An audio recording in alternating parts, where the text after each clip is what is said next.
Урматтуу мекендештер, бүгүн конституциябызга кабыл алынганына туура 27 жыл болду. Ошондуктан ушуга байланыштуу мен Кыргызстандагы башкаруу системасындагы айрым проблемаларды жана эң негизги өзөктүү бир 2-3 проблеманы сиздер билип алышыңыздар керек. Мен өзүмдүн жеке оюм менен бөлүшүүнү чечтим. Биринчиден барыңыздарды куттуктайм бүгүнкү конституция күнү менен, анткени бул эгемен өлкөдөгү эң негизги документ, тарыхый дата бүгүн, ошондуктан куттуктап кетүүгө уруксат этиңиздер.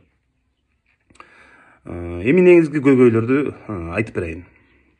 Мына Кыргызстанда баш мыйзам кабыл алынганына 27 жыл болсо, бүгүн ошонун ичинде менин эсебим боюнча бир 10 жолу баш мыйзамды өзгөртүштү.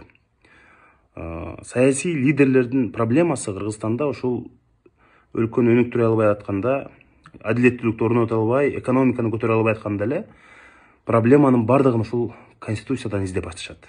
Биз конституцияны өзгөртпөсөк Кыргызстан оңолбойт турбайбы деп өзгөртүп отуруп, мына 10 жолу баш мыйзамды өзгөрттүк. Бирок ошондон кийин өлкө өнүгүп, адилеттүүлүк орноп, сот системасы иштеп, жакшы болуп кеттиби? Андай болгон жок. Эми албетте инкылаптан кийин жана революциядан кийин парламенттик башкарууга өтүү сыяктуу бир түпкүлүктүү демилгелер менен өзгөртүүлөрдү мен туура түшүнөм. Бирок мындай жай турмушта деле баш мыйзамды өзгөртөбүз деген президенттерди биз көрүп эле жүрөбүз да. Ошондуктан биздеги эң чоң проблема саясий лидерлер. Бүгүн оппозициядагысы, бийликтегиси ким болбосун, мен башка өнүккөн өлкөлөрдүн лидерлериндей болуп, конституцияга кызмат кылышым керек. Мен ушу баш мыйзамга карап жашашым керек. Мен баш мыйзамга баш ийишим керек деп эмес, бийликке келип алгандан кийин баш мыйзам мага кызмат кылыш керек. Конституцияны мен каалагандай өзгөртөм, аны оңду солду жумалап, мен ага баш ийбейм деген сыяктуу демилгелер чыгып, мындай көзгө илбестик, же болбосо мындай көзүн май баскан учур дээрлик дайым эле болуп келатат. Ушул биздин эң өзөктүү проблемабыз. Кыргызстандагы өлкөнү башкарам деген саясатчылардын бардыгы бийликке келгенден кийин конституцияны өзгөртүү тууралуу маселени көтөрүшөт. Алар конституцияны өзгөртүү аркылуу өзүнүн бийлигин чыңдайм деп ойлошот. Ушул эң негизги катачылыктардын бири деп ойлойм. Мына жакында эле 2016 жылдагы баш мыйзам өзгөртүлдү. Ошол убакта айтышты, биз улуттук баалуулуктар бул мурдагы баш мыйзамда сакталбай калыптыр. Биз эми мындай улуттук баалуулуктарга абдан маани беребиз. Инвесторлорго бейиш болот баш мыйзам өзгөргөндөн кийин. Ишкерлерди колдойбуз дешти. Бирок 2016 жылдан бери эмне болду Кыргызстан?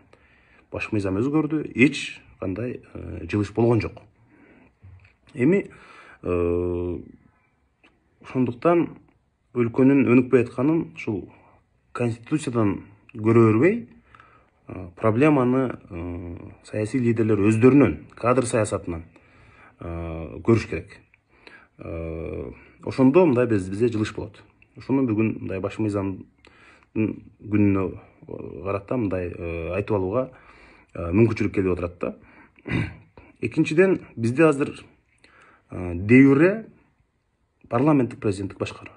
Бирок де факто, иш жүзүндө, факт, бизде президенттик башкаруу азыр. Бул адамдан көз каранды эмес, бул система ошентип келди. Мурдагылары дагы, азыркылары дагы, кийинкилери дагы ошондой болот. Мына ошол эле салыштырып карасаңыз, Арменияны караңыз. Пашинян деген премьер-министри өзүнүн лидерлигин колго алып, премьер-министр катары парламентте отчет берип, бардык жерси үлгүрүп, керек болсо тышкы саясатындагы өзү карап, накта аларда парламенттик башкаруу деп ошону айтсак болот. А бизде премьер-министр президенттин аппаратынын бир кызматкериндей эле жүрөт, мисалы. Өз алдынча чоң саясат кыла албайт. Мисалы, азыркы премьер-министр бекинип жатат, активдүү боло албайт. Анткени активдүү болгон күнү аны президенттик аппарат тыйып коет. Сен өлкөдө лидер болоюн деп атасыңбы деп. Бизде ушундай бир тар түшүнүктөрдүн, майда көрө албастыктардын айынан система жабыр тартып келатат. Болбосо премьер-министр азыр ушундай учурда элди кыдырып, чыгып, күн сайын элге кайрылып, сырттан келген акчалар эмне болуп атат? Сел боюнча баткенде канча акча бөлүнүп атат? Биз кырдаалдан кантип чыгабыз? Ошонун бардыгын күн сайын премьер-министр азыр чыгып отчет берип, эл менен түздөн түз өзү лидер катары иштеш керек эле. Ал азыркы премьер-министрдин колунан келбейт, анткени ага саясий эрки жок. Президенттен коркот, аппаратынан коркот. Болбосо бүгүнкү күндө бизде баш мыйзам боюнча премьер-министрде ыйгарым укугу бийлиги абдан чоң. Мисалы, ошол эле президент Жээнбеков азыр Баткенге сел жүрүсө барып койбойбу деп сындап атышпайбы? Эгер ал барса, анда биз аны сындайбыз. Баш мыйзам боюнча президент өкмөттүн чарба иштерине, экономикалык иштерине, күнүмдүк иштерине аралашып атат. Эмне үчүн премьер-министрдин ишин талашат деп сындайбыз. Ал жерге премьер-министр барыш керек. Акчанын баары, бюджеттин баары ошол премьер-министрдин колунда. Ошондой бир чоң кемчиликтер кетип атат. Эмне үчүн премьер-министр чабал? Анткени Кыргызстанда парламент чабал. Биз чабалбыз, парламент. Мына анткени эмне үчүн парламент чабал? Анткени парламентте 90% бизнесмендер толуп алган. Бизнесмендер көп добуш алат, көп акча чачалат. А бизнесмендерден куралган парламент эч качан адилеттүүлүктү айта албайт. Башкы прокуратураны сындай албайт, ГКМБны сындай албайт, сотторду сындай албайт.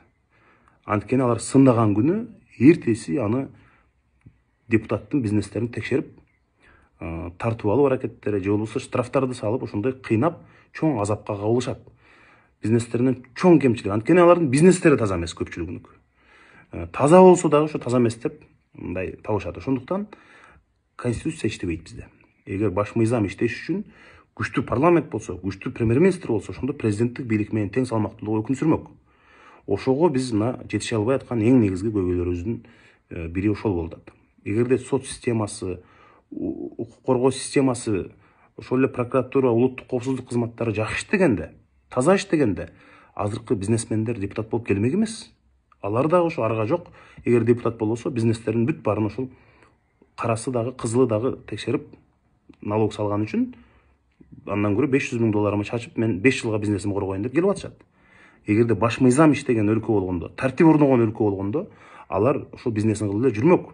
Бул жака юристтер, саясатчылар, жанагындай чыгаан бир адилеттүү адамдар атсалышмак. Акчасы жок болсо дагы. Мына баш мыйзамдын эң негизги өзөктүү бузулуп аткан жерлери ушундай. Анан бизде азыр депутаттардын дагы күчтүү болоюн дейт, бирок ага эрки жетпейт. Анткени улуттук коопсуздук кызматы ГКМБ, Генеральная прокуратура. Ушул эки кызмат азыр президенттин колунда. Бул эки кызмат президенттин колунда турган учурда эч качан булар кайсы саясатчы, бийликке сын айтып койгон депутатты, саясатчынын бардыгын ар кандай жол менен кылмыш ишин козгоп, коркутуп, керек болсо алып барып камап койгонго дагы бир негиз таап, шылтоо таап жасап атышат. Ошондуктан алар адилеттүүлүктү мындай көп айта албайт. Анткени мына көрүп атасыңар да, сүйлөгөн саясатчылардын көпчүлүгү эле камалып кетет, же бир проблема болот. Келечекте биз ГКМБны дагы, Генеральная прокуратураны дагы бюджетин ачык карап, канча акча бөлүнүп атканын карап, ошолорду дагы биз мына парламент өзүнүн көзөмөлүнө алыш керек.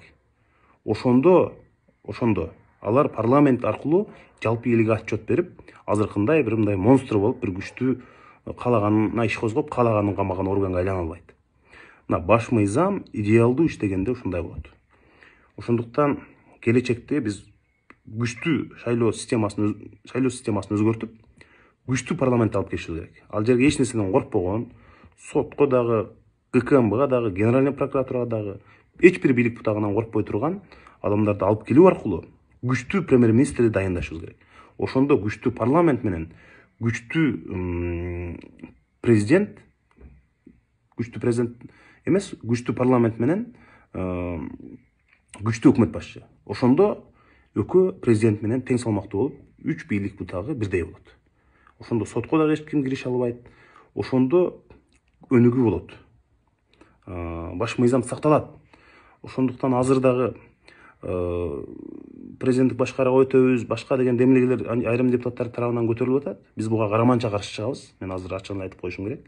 Каршы добуш беребиз. Керек болсо баардыгын каршы болууга чакырабыз. Анткени конституцияны өзгөртө берип, биз эч кандай бир жетишкендикке бара албайбыз. Ошондуктан баш мыйзам мына ошол эле чоң экономикасы дүркүрөгөн мамлекеттерде дээрлик 50-60 жылдан бери баш мыйзамын өзгөртпөй эле келатышат. Аларда конституцияны сыйлап, ошол конституцияга баш ийип иштешет. Бизде каалаганы өзүнүн бийлигин узартып коет, каалаганы баш мыйзамды өзгөртүп коет, ошондой болуп атпайбы? Ошондуктан саясий лидерлерди дагы келечекте биз ушуга тарбиялашыбыз керек деп ойлойм. Эми айрым көйгөйлөрдү айтууга туура келди. Силер ойлошуңар мүмкүн, азыр эми коронавирус болуп атса, мигранттарды алып кете албай атсак, биякта мындай болуп атса, каяктагы баш мыйзамды сүйлөп отурасыңар деген окурмандар дагы пайда болот.